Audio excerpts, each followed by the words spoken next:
video I want to talk about One Piece chapter 1050, and yeah, if you not have read the chapter yet, it's gonna be spoilers.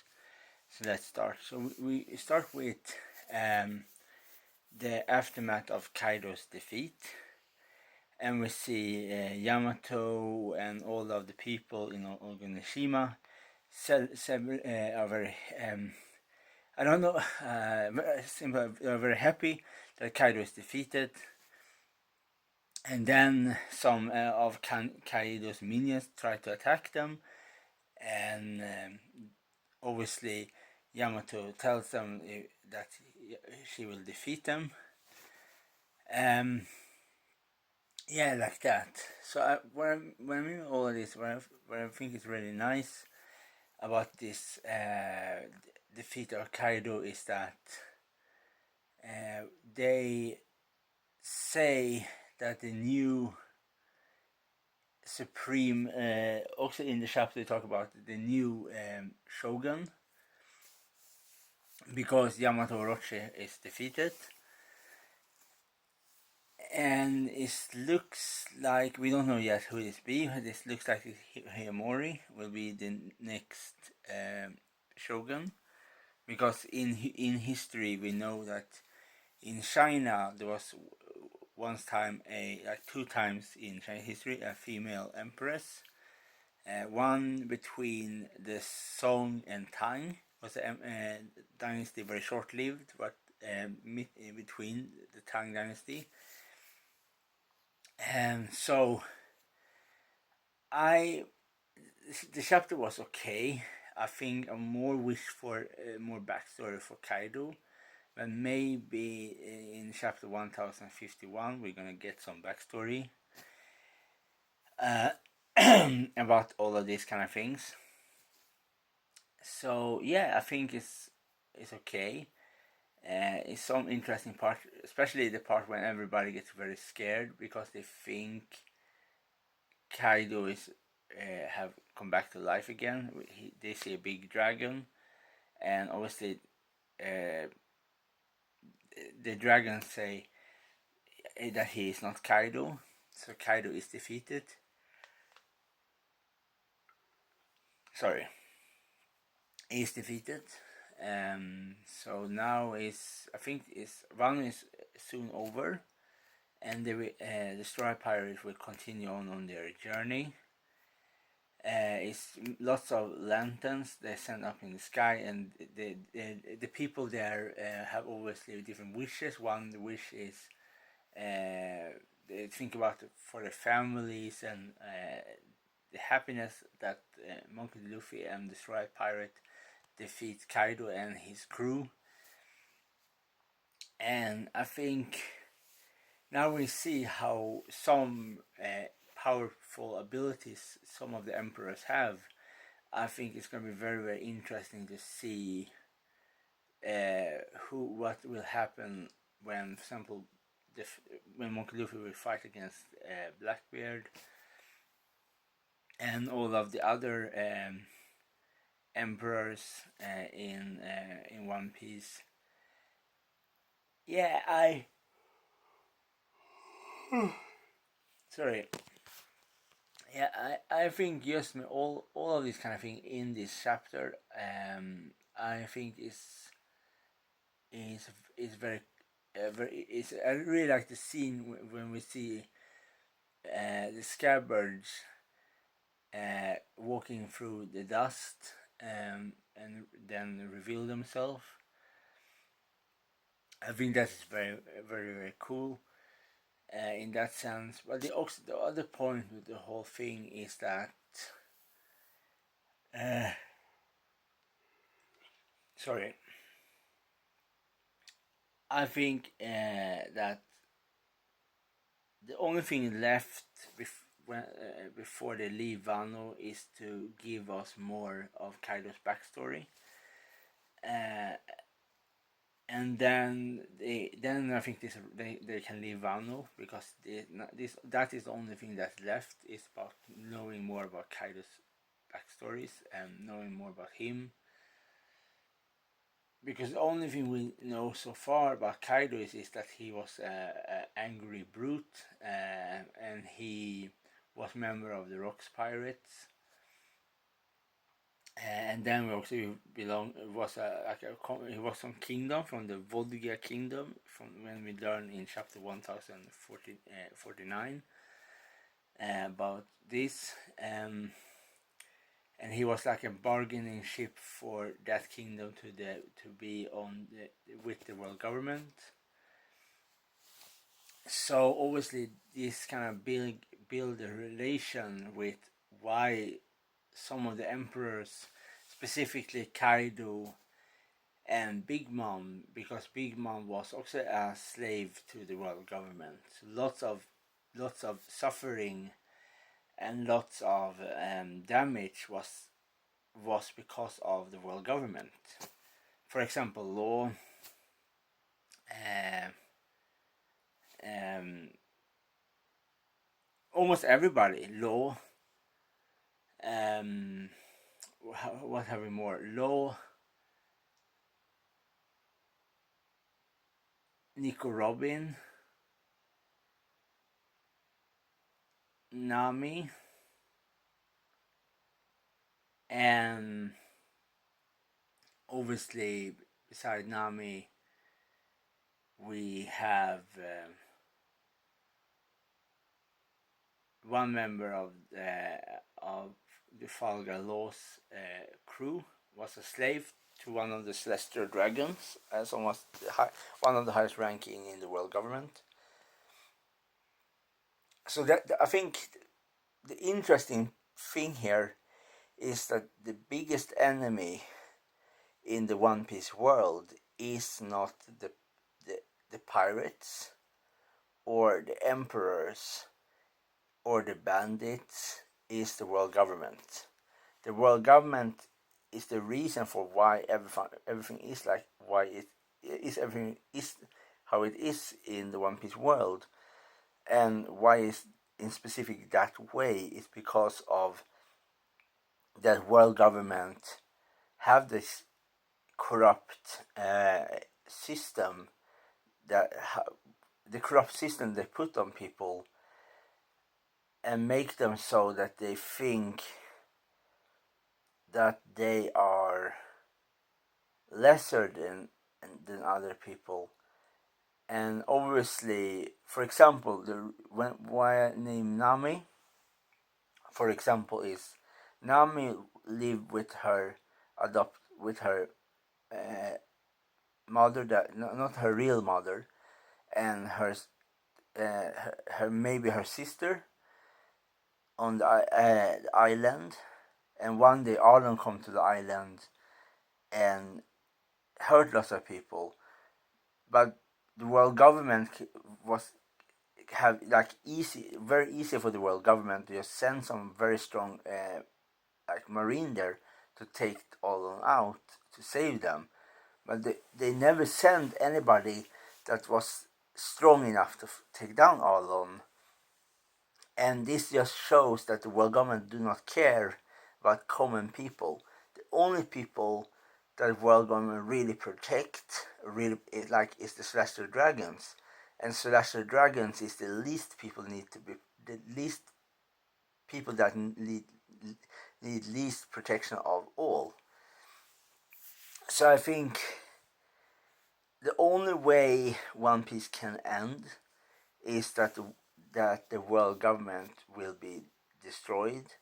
But the problem with this is that um, I don't think the Revolutionary Army is the right group to do it, because I think the Revolutionary Army is too similar in many ways to the world government. The only reason why we see the Revolutionary Army differently from the world government is because the world government they are fighting with the world government. When if they have similar power, if they win the war and take the power over the world government, and I have said this many times, many groups in history that are oppressed, when they get powered, then they be the oppressors. One very, very, very good example is the Roman Empire. First, the Romans around 600 BC. There was like small tribes in northern Italy. They have different people there. The Etruscans, the Samnite, and other groups. They fight a long war against the Etruscan and specifically against the Samnites. They defeat the Samnite. They take adoption from them. Then they fight obviously the Celts, and then they fight Pyrrhus or Epirus. So all of this kind of thing is similarities. Just because somebody is the underdog, do not mean that the underdog can be the overlord one day in all of this. So with the Revolutionary Army and with the world government and the Empress, so obviously with the Empress is just a small minority power base that people probably do not understand. Is because if you think about it, if the world government really, really, really want to destroy the emperors, they can just employ one of their super weapons to destroy the islands the emperors are on. Some of the emperors are on different islands. So the only one that have the capability that have these kind of weapons is the world government. So the world government have all of this kind of thing because of Vegapunk, and Vegapunk working for the world government. And I don't think that Vegapunk is evil. It's just that the money they get from the world government is so much money, so many people just fall for the money to work for them. And the world government, we also have to understand the world government in One Piece.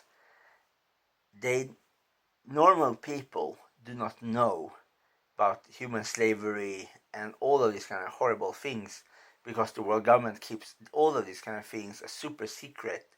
So no of these kind of things are leaking to the press in the story. So the only reason why we know about Nico Robin is because Nico Robin telling us, the readers directly, is the people in the story, common people without names, just common people. They don't know that world government do all of these horrible things to people. They don't know that the celestial dragons have human slave shops. The reason for why the world government have so much power is because they control what no common people knows about them. And this is a very, very powerful thing. If you can control how people think about you and what they know about you, is a kind of a psychological weapon. And that kind of weapon is how the world government have control. Like, to control, to really win the war, like, even if Monkey D. Luffy defeat Shanks, Blackbeard, and he still have world government to take on, because the Kaido never have slaves, human slavery. Big Mom never used human slavery. Big Mom never oppressed in that way, racial discrimination against the fish people. Kaido never discriminate against the fish people or other kinds of race in One Piece. No one in that way as world government do oppress people. So it's not matter if Kaido, no matter if Monkey Luffy takes down the Emperor, even if he defeats them, he still have the world government to take on, and the world government is not just humans to have to fight. It's the ideology of the racial oppression from the world government. Is what is the most important thing to take out for good. That is the most important thing, because so long the ideology exists and the mindset of people exists that other people are lesser because of the skin tone, or in this case in the manga in One Piece, because they're living underwater and look some bit different. Some of them looks different from human beings. That is the way to really change the One Piece world, is to really takes out the old order of the things, and I think that is the final thing here, and the final thing is to defeat the world government, to defeat the ideology of the world government, because I think it's a huge separation between the Celestials and the common Marines. It's a very huge differences, because I don't even think we can call them this, even put them on the same plate and same room, because I think the Celestial Dragon only they don't command the Marine. They just use the Marine as protection for themselves to do all these kind of crimes. So only reason why the Celestial Dragons can do these kind of crimes is because they have a very corrupt and very much money, so they can buy themselves in to the Marine and change them. I think the real leaders over the One Piece world was obviously was usurped of the Celestial Dragons, and so I think that is important to understand in some way, is that I think the world government, the Celestial Dragon, him are one house. The Marine are a totally different house. The only reason why they are linked together is because the propaganda and the control, how the Celestial Dragon control, specifically him control the Marine, is to depict the ideology of different people in a very negative light. And that's obviously why later on, obviously after the rocks battle between Carp and Golden Roger in the Guard Valley, so I think it's like, from my personal opinion with this, is that it's meaningless to defeat the emperors, is because it's not changing anything. The emperors is not okay. The emperors have occupied Wano, the Kaido, specific Kaido,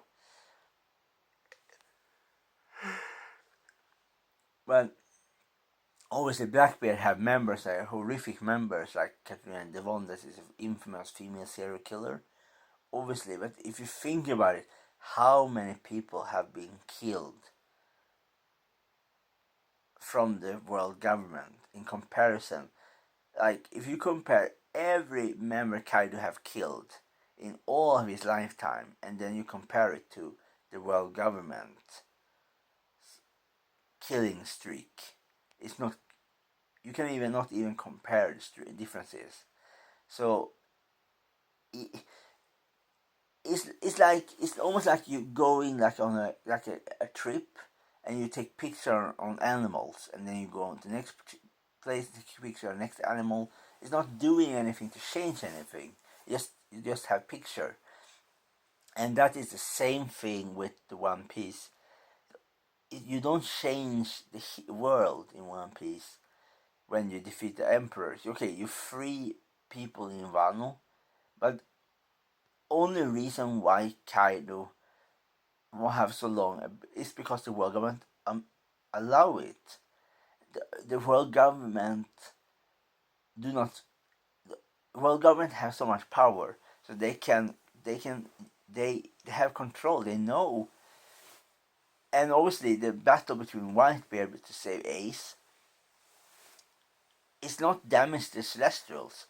So, like you can have the Marine, but if the Celestial exists, the Marine will always be the same. So it's not the Marine we're talking about. We're talking about the Celestials. The Celestial is the reason for this ideology. And this is the reason for why